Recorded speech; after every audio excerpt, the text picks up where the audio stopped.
bangers today. Slappers.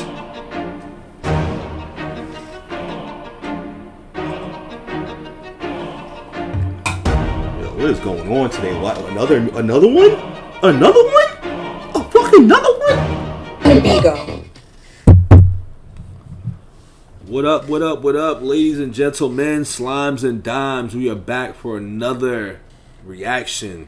Don't forget to like, share, comment, and subscribe. Kill my comments with whatever material that you think is worthy in terms of hip-hop stuff, songs, music videos. It doesn't matter. I'm here for all of it. So, right now we're going to be getting into Rory and Mal talking about artists that change the sound of music. I'm very curious to know what your take is on this because OVO Mal's been on some shit lately. And Roy, I fuck with Roy. I fuck with Mal too. It's just that when he's on his OVO shit, I'm just not really here for it. But any other time, I really like Mal. You know what I'm saying? I had my last video where they they kind of shitted on the Slim Shady album, which, you know what I'm saying, everybody's entitled to their opinion. But I just feel like when they're critiquing and talking what they were talking, like, I just can't respect dudes not finishing shit and then having an opinion on it. If you finish it, I'm all for it. But other than that, I can't really hear what you're saying. But anyway, let's see who they think are the artists that changed the game. Maybe I'll agree, maybe I'll not. Let's see. First week, that's what the death of Slim Shady did. 287. Right. Big Slim. Just where? Big Papa. I don't, like, y'all tell me I don't. You're not buying these numbers, is what you're saying. Bring it up this thing. I just 287, and I don't. And again, maybe y'all, like y'all said, it's not my algorithms. I don't hear and moving around outside. I don't hear the music. And I know Eminem's music is not playing. Eminem's music is playing in stadiums and arenas and things like that. Me and Peach Crib. Meet you in Peach's house. I know that, but I'm just saying that when you say 287 now, I should feel some of that music. Is all I'm saying. Well, Mal, what do you hear? No? What do you hear? There's what songs do you with a billion streams that you've never heard. Like, it's just outside of your bubble. That's No. it, bruh. Have you ever heard "Think About You, Think About Me"? It's that me espresso. See, now I be feeling like this dude just be acting like he the gatekeeper and just be having he just know everything, and if he don't know it, it ain't popping type shit. See, this is the OVO Mal shit I be talking about. Like, Roy, I'm cool with Roy right now. Roy's been good. It's been ever since this Drake Kendrick shit. Mal's been on some shit. Mal, chill, bro. Chill. Come on, man. I fucks with you, dog. Oh, that's that. I feel like I heard that in Zara. The new white bitch, Sabrina Carpenter. That was just so unnecessary. What? They're propping her up to be like this thing. She's so mid. She's just, there's nothing special about that girl. My point in singing that, I think I heard that in Zara. It's been on the top of the charts for forever. Have you heard Shabuzi's "Tipsy"? That song's hard. Okay, I heard that. Well, Houdini is number 7 on Billboard right now. I'm trying to think of what else. My point is, half the songs on Billboard you've never heard because you're not the demographic. No, I've heard the music. I'm just saying, like, for an MC and artist like Eminem, he just dropped an album, and then you say, yo, it debuted at number 1, which we probably guessed it would. Then say, yo, it did 287,000 first week. I'm just saying, I'm sorry. I feel like every artist that he don't bang with, I'm sorry for keep pausing. Like, he got me really hot, dog. Every artist that this dude don't really bang with and the numbers are crazy, he'd be like bots. Straight, once again, OVO Mal, dog. OVO Mal, sick. You a sick nigga, Mal. I don't even feel like I haven't heard any of the music anywhere. I haven't seen nobody posting videos to it on social media. Like, I just haven't felt the Eminem album yet. Yeah, what would an Eminem TikTok trend be? I was gonna say, anybody gonna do a walkaway video to fucking? Yeah. We're not gonna do kill your mom, bro. Yeah. But I mean, no, but you know how some of the girls do the makeup tutorials, and Eminem has that animated bars where if you're doing like a makeup tutorial type of thing or the makeup videos, you would think that I would hear that music somewhere. Okay, well, first, the type of music that Eminem makes and is risky, and the type of shit that he says, especially on this album, TikTok, no brand creator is ever going to do anything to Eminem, especially big brand creators, to Eminem music. Think, bro. Yes, it's you're asking to be canceled. No way. He's on there saying all types of makeup artists ain't taking risks. No. Nah, they're not risking $2-3 million a year. OVO Mal, dog. They're not doing that. Also, brand's not letting them post that. Yeah, exactly. Eminem song at all. And they're not clearing it. Yeah, but I have not heard. I have not felt like an Eminem album drop. Right. That's what I'm saying. When Eminem Relapse dropped, did you feel that in the streets? And that's when it was CDs and iTunes. Of course. Recovery was the only one. Name one song from that album. I'm terrible with titles. You know that. Why you keep attacking my weaknesses? Oh, damn. You don't remember My Mom or Insane? Yo. Or Tanya? Or Bagpipes? Damn, what Tanya do? Fuck is Tanya? Those were humming in the streets, Mo? When Relapse dropped, you knew Relapse, the album dropped. Like, you felt that album, that Eminem had an album. I remember when it dropped. Nobody talked about it, and it sold 600,000 in the first week. Thank you, Rory. People were talking about Relapse. Bro. What are you talking? They definitely were not. Yes, they were. It didn't even have, like, a real single.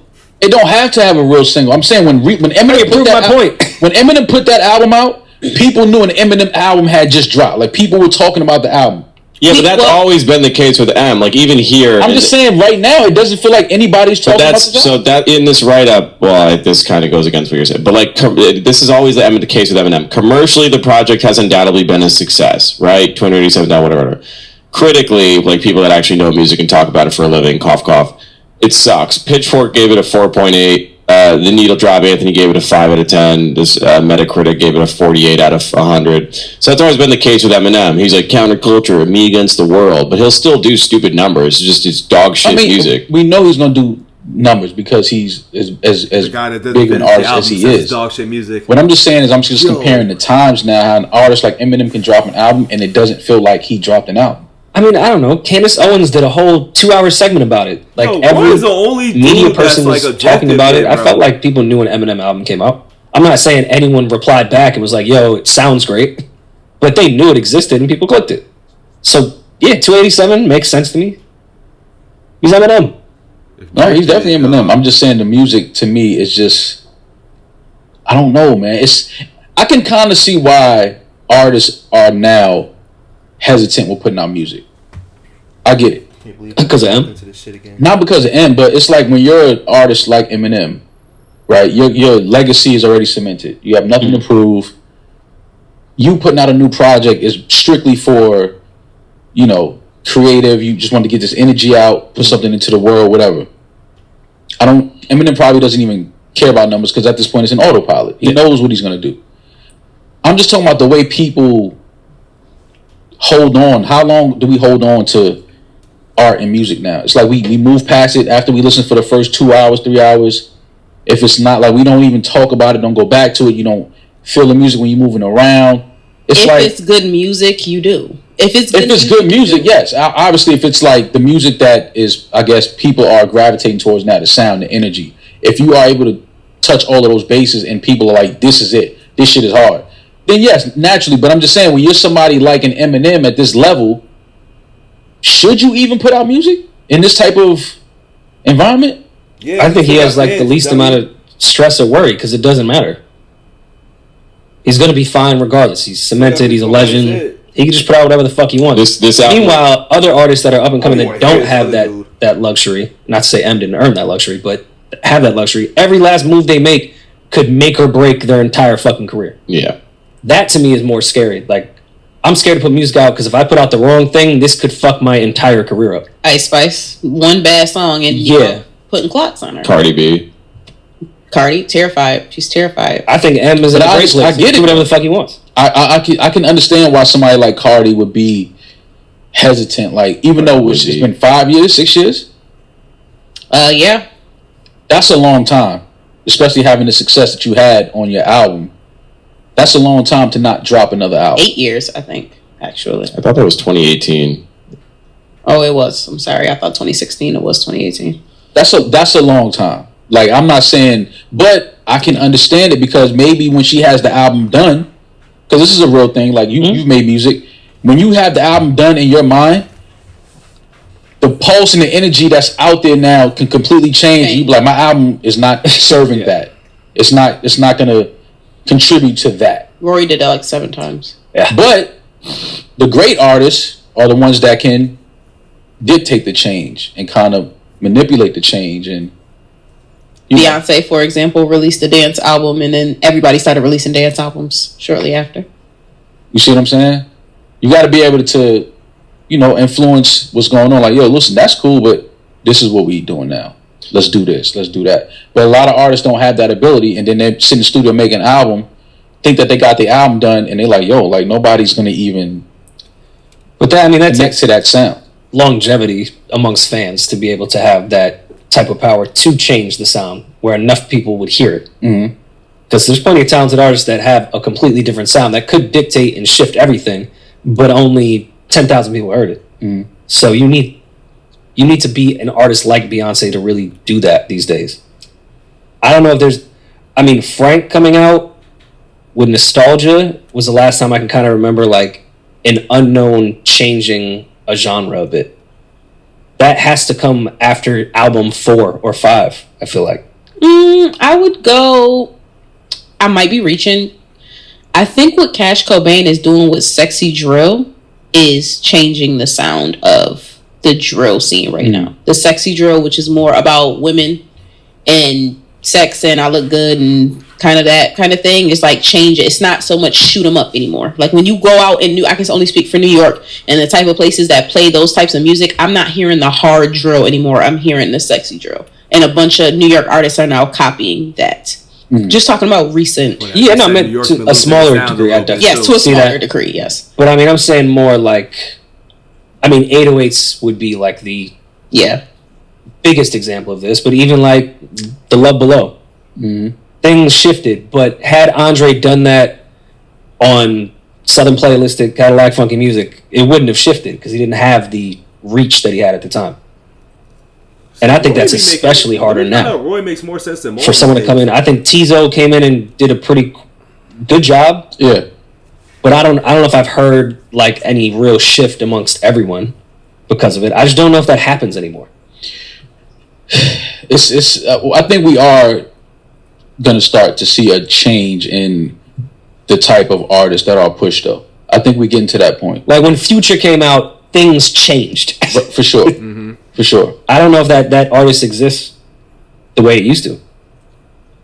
I feel like it just exists for the person, like the person is just known for that sound. So we always talk about like Anderson .Paak. Every time you know when it's one of his records, whether it's his song or he's featured on it, there's just a sound that comes with that. But I don't think that changed the scope of the way drums are laid or the way songs sound in general. Like Tommy Richmond is another example of that. Like I feel like Anderson added a bop to certain hip hop. I don't think it changed. Now, I mean, like when him and Mac, what was the name of Bang? Like when that came out, when Mac was one of the first rappers to take that Paak sound and put it on hip hop. I saw a lot of artists start doing that type of shit. What we used to call barefoot music. Like that definitely, I feel like Anderson .Paak did change hip hop a lot. Everyone kind of has that certain bop record. I hear Meg do it a lot now too. Like even more of the ratchet side takes Paak sound. A lot of records I've heard sound that way. He added that. And then Doja Cat, took it to the next level. No, Warrior, now! Alright, well, the title lied to me a little bit. I mean, they briefly talked about it, but I just definitely got fucking blindsided by more the death of some shady hate from OVO Mall and this dude that really just thinks that, like, if it's not in his bubble, shit just isn't popping, which is a very crazy way to be on a platform like that and like, have so many people listening to you and then to have that mindset, like, that's insane. Like, and along with the other guy who, like, at this point here in part 2 of this, I'm not sure if these dudes even finished the fucking album. Like, they couldn't have. If they're talking like this again, still, about the same thing, I thought this was about to be artists that changed the game. That was 9 minutes of, like, the death of some shady slander, and then Maul's just pulling out bullshit facts from like the back in the day talking about relapse was being talked about more than no it was not. Stop it. And shout out to Roy, because at least Roy had some objectiveness to him, dog. And this goes back to like my last video where I had really was going off on them for the last review that they had when the album first came out. But here they are again 9 days later, dog, and they're still going at it, talking the same. Well, not even they, it's really Maul and the guy who openly admitted that he's a critic, but he didn't finish the album. I'm just going to keep screaming that. These dudes claim that they're critics and they critique music, but they don't finish it. So you can't really trust these dudes' opinions, dog, if they're not finishing front to back. whether they like it or not, you got to listen to things in its entirety. And I think that that's what's being lost in the game here when it comes to just talking about albums and shit. Like, that's just, opinions are opinions, dog, but like, I can't respect an opinion that's not even fully taking it in. There's plenty of things that I don't like, but I'll see it through. As y'all see in this channel, dog, like, I'll listen to certain things and I'm like, nah, that ain't it, I ain't feeling it, but I'll see it through. I'm not just gonna shut it off and just be like, nah, I'm good. That's crazy. But I guess we walked into some more M slander. That wasn't the intent. The intent was really to hear who changed the game, and they just really didn't touch on that. I mean, there's probably another segment of that, but they lied on the captions again. They draking me right now. OVO Mall probably put the caption out. Well, on that note, man, tune in for the next one. Let me know about what y'all think about the M slander part 2 in the comments below. I'm going to be back with another one real soon. Trust and believe that. I'm out. Peace. Did it again. Don't forget to like, share, comment, and subscribe. Now I'm out. Peace. 133 killed the beat.